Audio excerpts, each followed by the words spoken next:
Den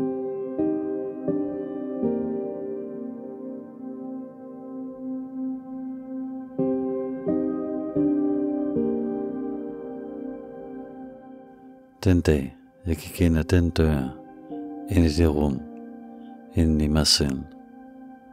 Alt var forandret. Det var umuligt at gå tilbage. Velkommen til selvopdagelsen. Mit navn er Leopold. Om lidt fortsætter vores rejse sammen. Jeg er ikke for at lære dig noget. Mit eneste ønske er blot at bekende og dele min selvopdagelse og inspirere dig til din. Det jeg bekender og deler, er det jeg selv stadigvæk har brug for at lære. Jeg er ikke en ekspert. Du kan egentlig bare tillade dig selv at gøre det bedste for at nyde den stund vi har sammen, fordi det handler ikke om dig. Ikke direkte. Selvfølgelig. Du kan bare huske på at være nærværende, vågen og opmærksom på, hvad der er din sandhed. I dag skal vi dybt ind i empatien. Empatien er en naturlig medfødt evne. Jeg kan ikke skjule mig for den. Jeg kan til en vis grad ignorere den, overhøre den, lad være med at føle den, men kun til en vis grad, da den gennemtrænger mig. Den er nærværende hele tiden. Den er en del af min eksistens som menneske. Derfor giver det dyb mening at forholde mig aktivt til den. At undlade at forholde mig aktivt og opmærksom til den, vil være som at gå igennem livet med lukkede øjne. At gå til en storslået koncert og holde mig for ørerne, eller lade være med at lytte. Eller være sammen med min kvinde og lade være med at mærke hendes berøring. Eller gå i stormvejr og ignorere vinden. Og når der er modvind, lade som om vinden ikke berører mig og holder mig tilbage. Eller når der er medvind, benægte at jeg føler mig båret fremad. Eller som at stå under solens varme stråler og undlade at nyde dem på den første sommerdag. Eller gå ud i regnvejret og benægte, at regndråberne er våde. Det vil være fuldstændig unaturligt og meningsløst ikke at forholde mig til empatien og dens påvirkning på mig. Det forekommer mig som det mest indlysende at fordybe mig i den og lære den at kende. Denne forbundethed med andre mennesker må jeg forholde mig til inden i mig selv. Undersøge, hvordan jeg modtager og er med de følelser, der strømmer ud af de mennesker, jeg er tæt med, dem jeg møder og dem, som er på afstand.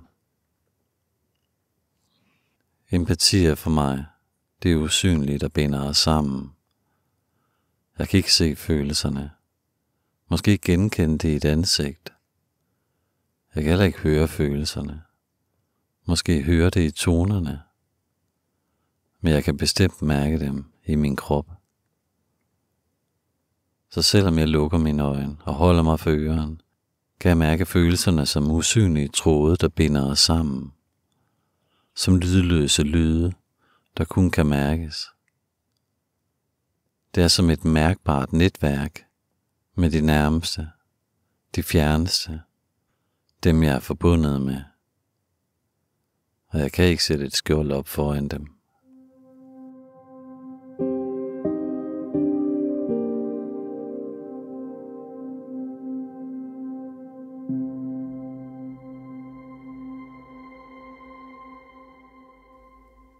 Empatien forstyrrer og forvirrer mig også. Jeg har en klar oplevelse af, at jeg må øve mig i at kunne rumme mere, udbygge min indre kapacitet, mit indre lagerrum, min indre rummelighed, arbejde på mit indre resonansrum. For når jeg oplever, at jeg bliver fyldt op, og ikke kan rumme de følelser, der rammer mig og vandrer igennem mig, bliver det svært for mig at være i mig selv og være sammen med den person eller personer, der udsender de følelser. Jeg kan næsten ikke rumme det. Heller ikke altid, når det er mine egne følelser. Det er dog lettere, da de er mine. Men når det er andres, bliver det alt for ofte for overvældende. Det kan simpelthen ondt i min krop. Det bliver så ubehageligt at være i min krop. Som om at det krasser, eller jeg bliver slået, eller som om jeg har tandpine indeni. Og det er her, hvor det bliver svært for mig, når jeg ikke kan rumme det, jeg føler, når jeg er sammen med andre mennesker. Måske er det, fordi jeg tager ansvar for det, jeg føler, og tror, at det er noget med mig at gøre. Det er noget, jeg gør ved dem, at det er følelser, jeg vækker i dem. Og det er det sikkert også nogle gange, og andre gange har det intet med mig at gøre. Men jeg føler et ansvar for de følelser, fordi jeg føler dem. Uanset om det er vrede, sorg, skam, frustration, angst, frygt, kærlighed, glæde. Jeg oplever simpelthen ikke, at jeg er rummelig nok endnu. Jeg kan ikke altid kapere den, og jeg ved ikke altid, hvordan jeg skal forholde mig til det. For hvordan kan jeg anmode andre om at være ved min side, når jeg har svært ved at rumme det, de føler, eller har en begrænset mængde af rummelighed inden i mig?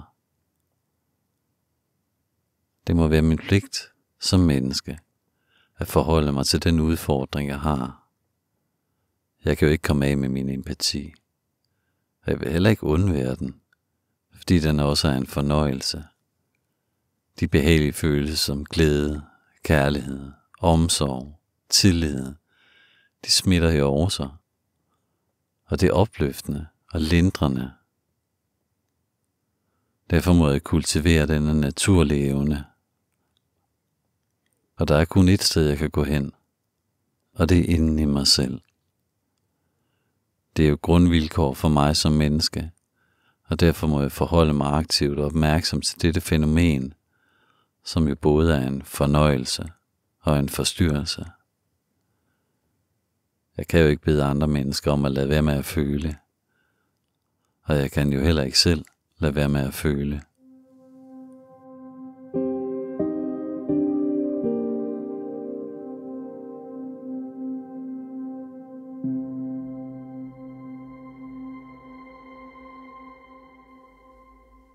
Når jeg oplever, at følelserne trænger ind i mig, oplever jeg også, at de flyder igennem mig.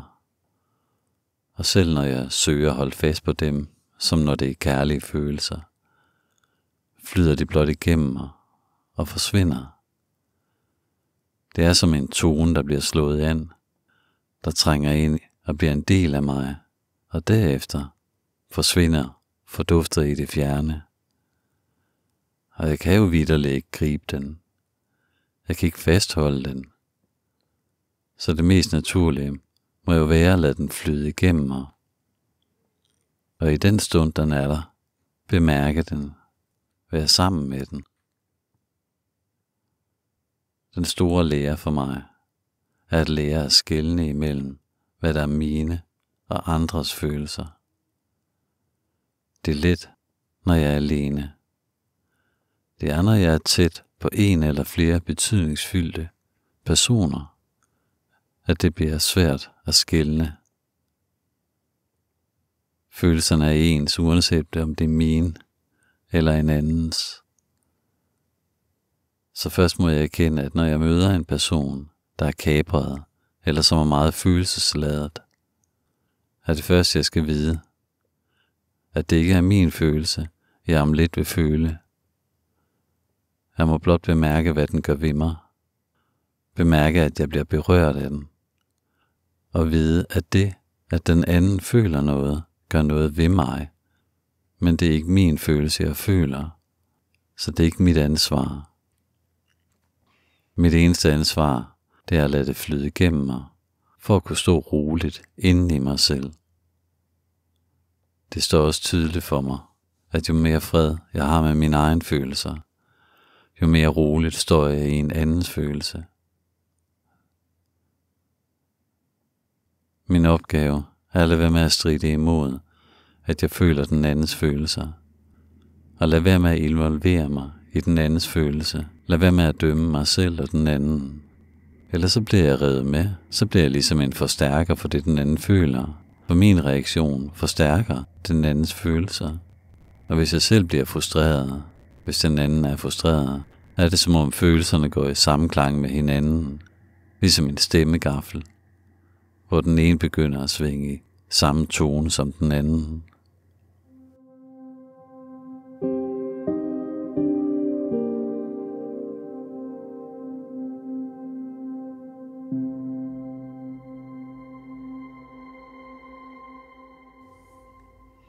Det er vigtigt for mig at have alene tid, hvor jeg kun mærker mig selv.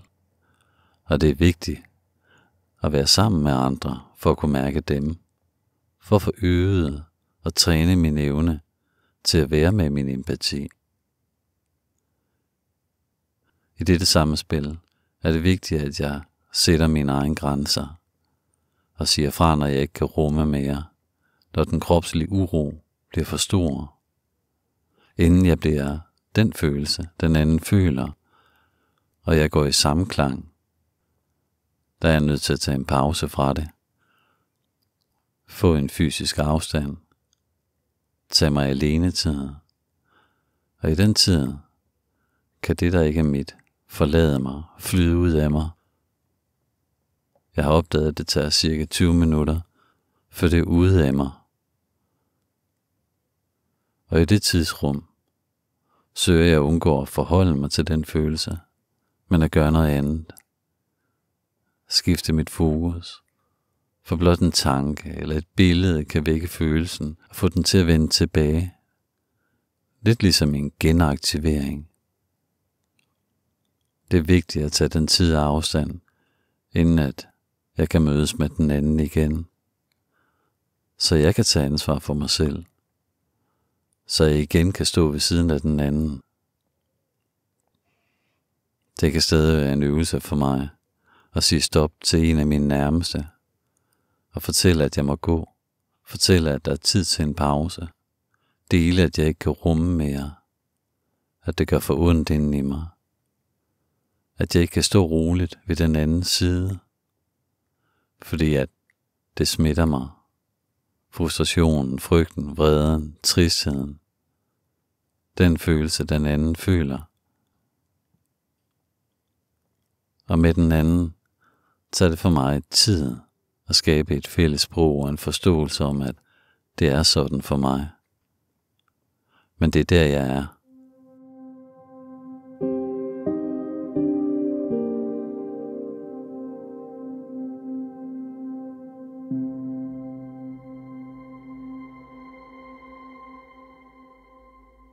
Alternativet er at være alene og vælge ensomheden, fordi det er for hårdt at være med hinanden, med andre. Derfor er min mission klar. Jeg vil have en større indre kapacitet. Det er min vej. Jeg ønsker ikke at være alene, fordi jeg er alligevel alene hele mit liv, inden i mig selv. Så jeg finpudser og styrker min indre rummelighed, for at kunne have et ægte autentisk nærvær med hinanden, med andre. Jeg styrker og øger min indre smertetærskel. Jeg styrker og øger, hvor meget uro jeg kan have i min krop, grundet en andens følelser. Det vil jeg hellere øve mig på, end at øve mig på at være afskåret fra den helt nære forbindelse. At kunne indgå autentisk med en anden i sociale sammenhæng, for ikke at være reaktiv, og ikke bare være en klangflade for den andens følelser. Jeg vil jo gerne være tæt med et andet menneske, med andre mennesker, at kunne stå stærk ved siden af min kvinde, at kunne stå stærk ved siden af andre mennesker, der føler noget, jeg har svært ved at rumme. Jeg vil lære at leve med det, lære at være med det, lære at lade det flyde igennem mig, lære at undlade at lave fortællinger inde i mig om det, men bare mærke det, og lade det flyde igennem mig og forsvinde. Konsekvenserne er for store, ved ikke at kunne rumme andres følelser. Specielt når det er min kvinde, eller andre, der er betydningsfulde for mig. Det at jeg ikke er i stand til at stå i det, at stå med det, at være med det, vil jo ende med en konsekvens af, at jeg skal være alene, være afsondret. Og det er jo mit ansvar, det jeg oplever, når jeg føler andre folks følelser. Men jeg vil lære at håndtere det, lade det flyde igennem mig, lære at lade det forlade mig, og blot lære at være med det i den korte stund det er der. Følelserne er jo foranderlige. Så jeg lærer at leve med min empati. Jeg lærer at leve med mit grundvilkår som et frit menneske. Jeg ved ikke, hvordan du lever med din empati. Jeg ved ikke, hvad du føler, når andre folk føler noget. Jeg ved ikke, hvordan du håndterer det. Tak for at lytte med, og på genhør.